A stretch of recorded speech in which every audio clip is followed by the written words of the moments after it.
Hello everyone, I'm Irish and welcome to Ask Brighture. Being an English language school, we get a lot of questions from students about how to better study English. So we decided to post a link on Twitter for those questions and subsequently create a series of videos to answer all of them. Now for this episode, we have a question about reading comprehension to be exact. And so we've invited our dear CEO, Mr. Matsui, to be with us today. So hello everyone, my name is Irish and welcome to another series of videos wherein we will be asking or rather answering questions of our dear students which we posted on Twitter. And this will be the first of its kind.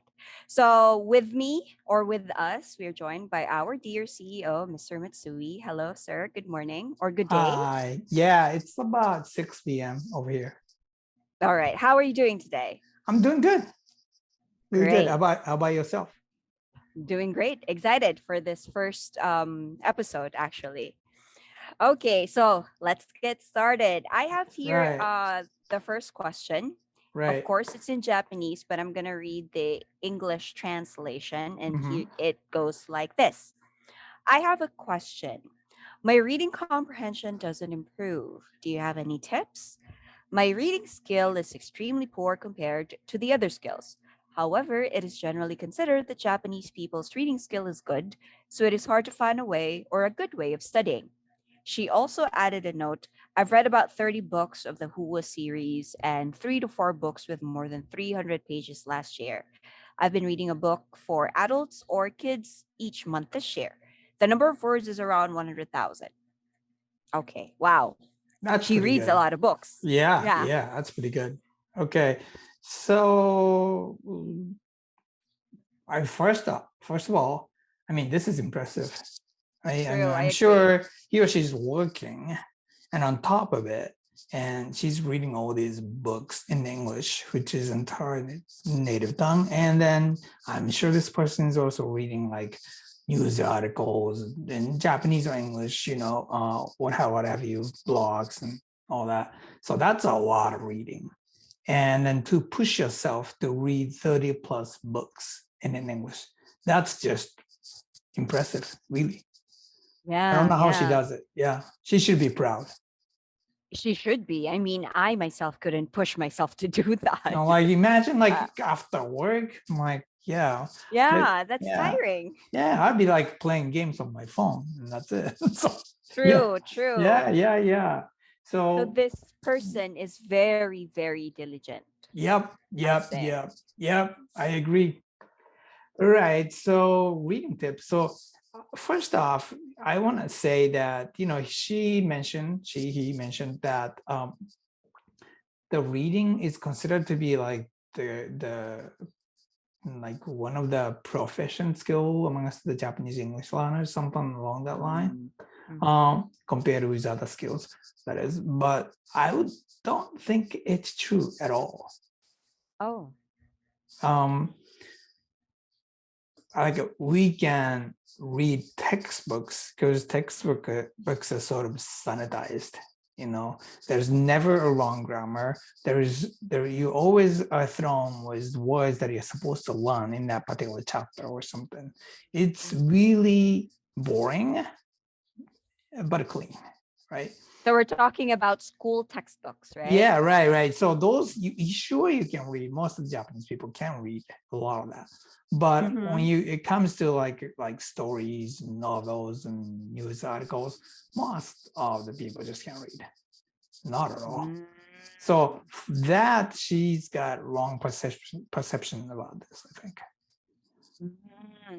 But just curious, sir, for your case, when you first started learning the language, what did you do to improve your reading skills? I just read a lot of books. Like any kind of books? Yeah, basically any kind of books that I could get my hands on. That's like almost like 40 years ago. That reveals my age, but I was 16 or so then. And then I had to travel to Tokyo and hit like major bookstores to buy any English books. And then the selection was very small. So like whatever you could buy was what I was going to read. And affordable ones too. Some of the books are very pricey, so I could just buy stuff that are affordable within my spending money allowance at the time. And so I bought like 1 or 2 books at a time, and then it took me like 2 weeks at least to finish those. So just that's how it went. And so I never bought children's books. I always almost bought something that I either read in Japanese before, or like novels that are like that eventually turn into movies. So I kind of knew the storyline, so I wouldn't get so lost. I avoided mystery books because English language in itself was a mystery to me at the time. That's like double mysteries. Yes. I got so lost. I tried once or twice. I'm like, no, I'm not. This is not for me. You just gave it up. Yeah. I was like, no, maybe in the future, but not right now. So that's yeah. So that's kind of how I started. I read about 25 books that very first year. So she already beats me there, And I was a student then. So I'm like, I don't know how this person is doing it. That's pretty good. But as a beginner, of course, we're not very familiar with many words in English, right? So how did you deal with unknown words, since you don't have any particular book that you read? You just read anything that you get your hands on. Yeah. So it normally I took 2 different strategies. One is that if the words come up often, I go, okay, this word must be important, so I look up. So I don't look up the first time, but if I encounter the same word, like within a few pages, I'm like, oh, this must be an important word, and so I look it up. And like at the time, reading was more like 50% guess, and then 50% reading, maybe even more like 30% reading and 70% guessing. So sometimes I got it all wrong. But that's kind of what I did. I didn't look up every word. Another strategy I took was that I would look up every word just on the first chapter, because most of the authors tend to use same expressions over and over. They have like their favorite expressions, and that's what they do. So if you like just look up every word and every expressions that you don't know on the first chapter, it is likely that you have already covered most of the stuff that this author is going to use. So that's the strategy I took sometimes. But back then, there was no e-readers, there was no internet, like everything was, paper dictionary, so. Yes. Yeah, so. In my case, because I also used to read many books, not just books, but novels actually. Okay. Specific. I used to read a lot of novels when I was younger, and when there's a word that I don't know, I read the entire sentence again or the entire paragraph again. So I look for context clues. Right.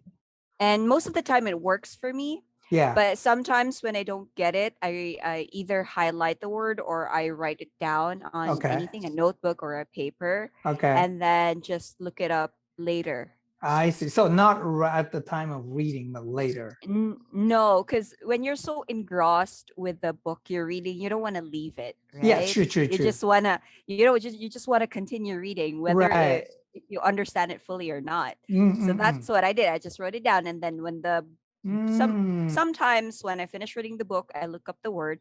Sometimes I forget the word that I wrote, but at least I wrote it down someplace so I can remember it, because I'm a visual learner. Okay, so let's say you tend to remember things. Okay, so let's say you write down the words and then you look them up.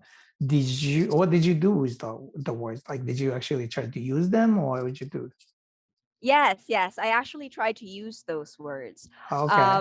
in regular conversation. If there's a chance, of course, it's Mm, impossible for me to remember all the words that I've written. I right. just choose one that I think is more what is more applicable in my life or could be used Mm, most likely to be used in my life. hmm. So I remember that word, and whenever a scenario or situation comes up that I can use that word, I automatically use that word. Ah, cool, So just cool. one word, yeah. Yeah, that's cool. I never really tried. I should have tried that. I didn't even write down the words. It I'm was like, very useful for me at that time. okay. I would just look them up.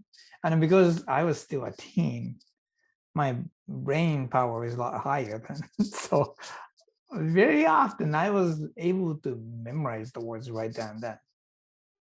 But of course, sometimes I failed, but um, I would say probably like 70 to 80% of the time I memorized right then and then. But that eventually just started not working as I got older. But by then I knew enough words that I didn't really have to look up anymore. So it kind of worked. Yeah. Yeah. Well, in my case, I'm always forgetful, even when I was younger. So I write things, and I just remember at least one word. Just Okay. that's just it. That's just my mental capability. You know what's funny is that like I never really remembered what homework I have to submit the next day. For example, like some house chores I have to do for my mom. I never remembered any of these things.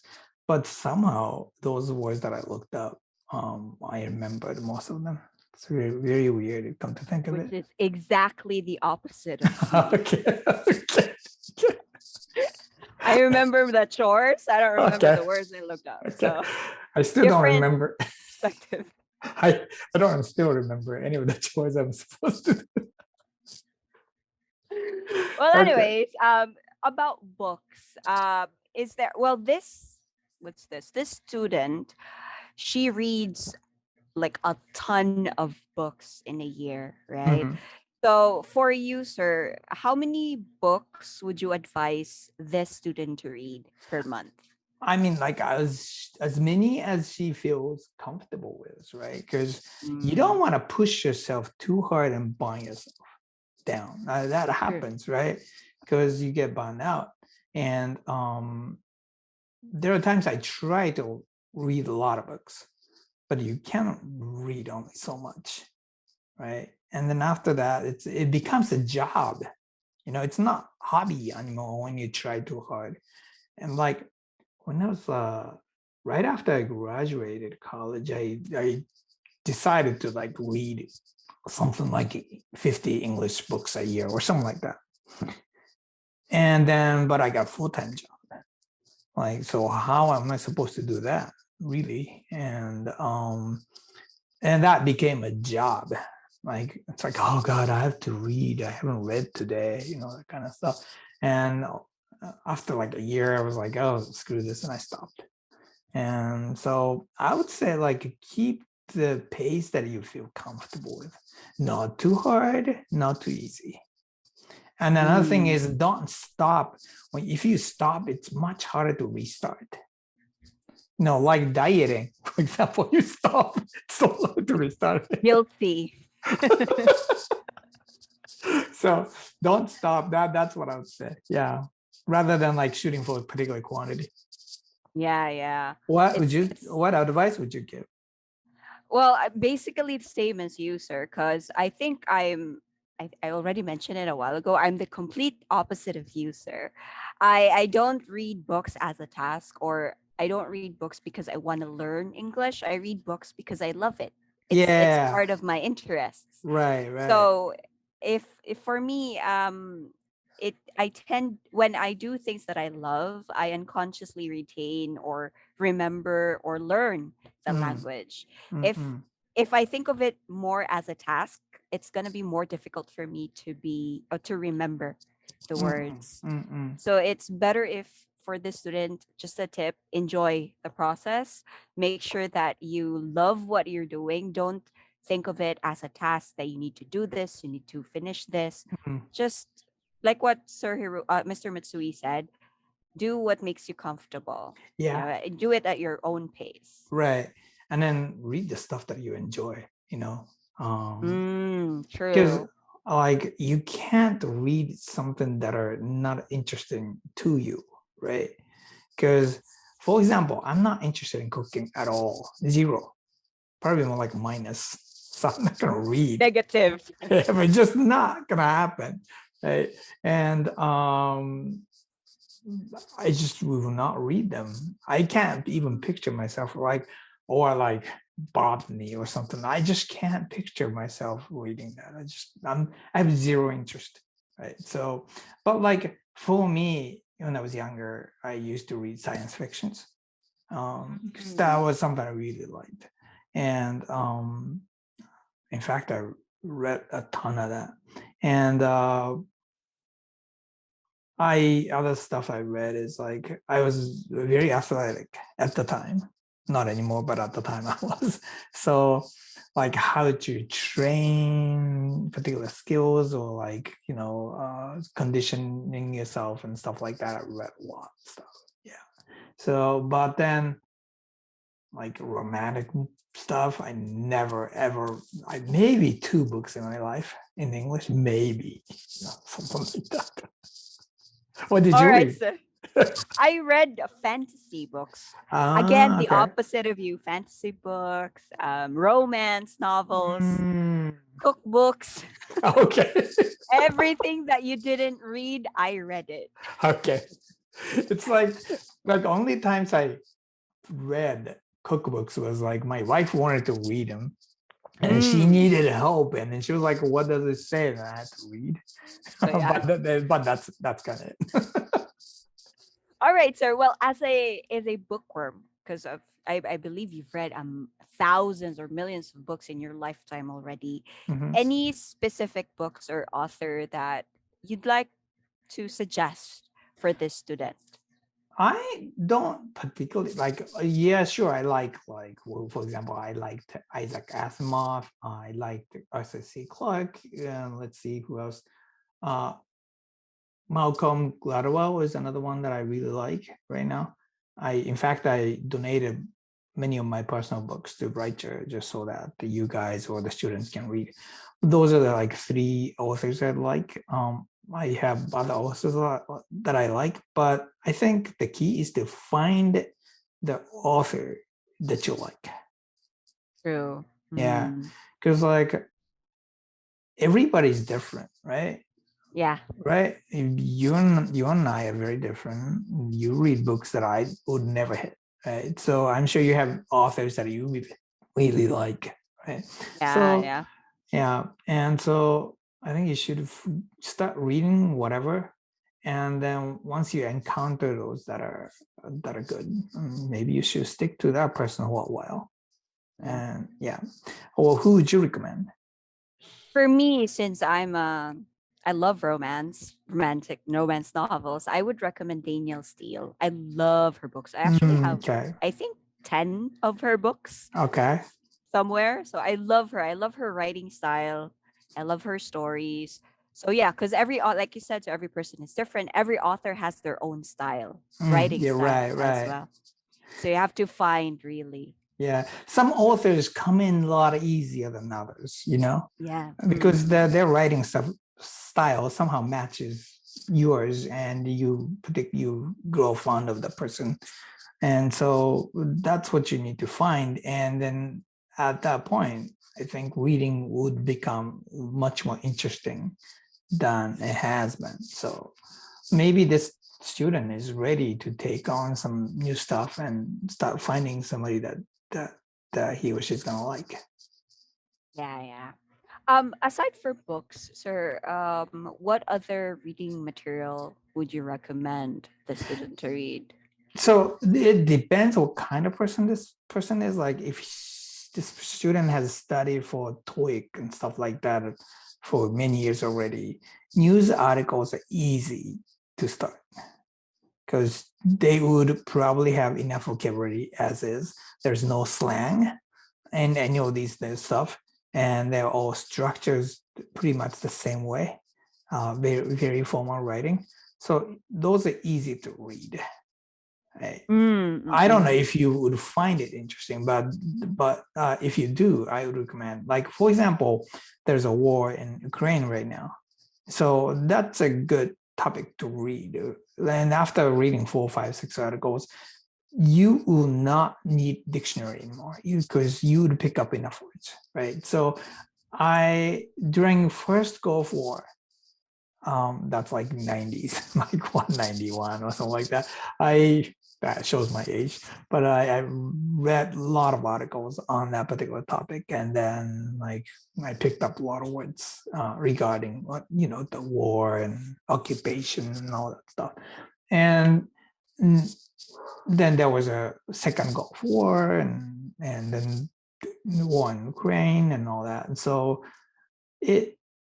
by then I had broad enough vocabulary that I could pretty much read anything without ever looking up. Right? So pandemic was another opportunity to learn specific type of vocabulary that would allow you to just read that particular topic really well. And over time, as you start hitting different topics, you'll be able to read most of the stuff on the newspaper. That's true. That's true. As for me, maybe I would suggest blogs. Those are less easier probably to understand than articles, because articles have like you said, it's very formal. It's though they have jargons, they use jargons. Yeah. For blogs, it's more like freestyle writing. Right. And much casual too. So yeah. I read stuff on medium.com. They have all kinds of like blog posts. Some are just totally stupid, but still like it's a good way to get started, I think. It has like a built-in AI, so it would pick the articles that would suit you. So okay, that would be great. So that student can try that, medium.com. Yeah. So it recommends articles about aging to me all the time, and I hate it. Like, I read enough of these already. Come on, stop. Okay. That's really modern technology. Yeah, seriously. Yeah. All right, sir. Any final tips for this student when it comes to reading comprehension? I would say be confident. I mean, this person is already doing great, right? And so enjoy reading. And like I said, find your favorite authors. That's when reading becomes much more interesting, much more entertaining. Any final tips from you? Well, since this student has read like a lot of books already, she could maybe try to reread the books she has read. Good before, idea. Good idea. Right. So that, because she said that her reading comprehension doesn't improve, but if you've read a lot of books, you can't really feel that you have improved if you're reading the same kind of books. True. So change it up a little bit, maybe reread the books you've read or try other things like articles, other genre, because the student mentioned that reading adults or kids books. So maybe try another type of reading material and see if she could understand that what's written. Okay. And of course, enjoy. You know what? Reading the same book again, going back to this books that you read like 6 months or a year ago, is a great idea. I've done that. Oh. And because I had the same issue, like I'm not improving, that's how I felt at the time. So I went back and read the books that I read like very early on, and magically I was able to read like at least 3 times faster. And then plus I actually understood the story this time, and then realized that I wasn't getting it the first time. But I was like, whoa, this is not hard at all. Like, what's so hard about this? Yeah, at least, right? You get to boost your confidence to say, wow, I got better. Yeah, I really felt it. And so that kept me going. That's great. Yeah, so that's a good tip. I would highly recommend that. Yeah. Yay. All right. So that's it for our very short discussion about this student's questions. For our dear viewers, if you have other questions or if you have more questions, please go on to our Brighture account on Twitter. There's a link that we posted there, and then you can add your questions so that we could discuss and give you some suggestions or tips. Okay, so that's all for today's episode. Thank you so much, Mr. Matsui, for No joining worries. me today. And thank you, everyone. See you next time. Bye. Bye.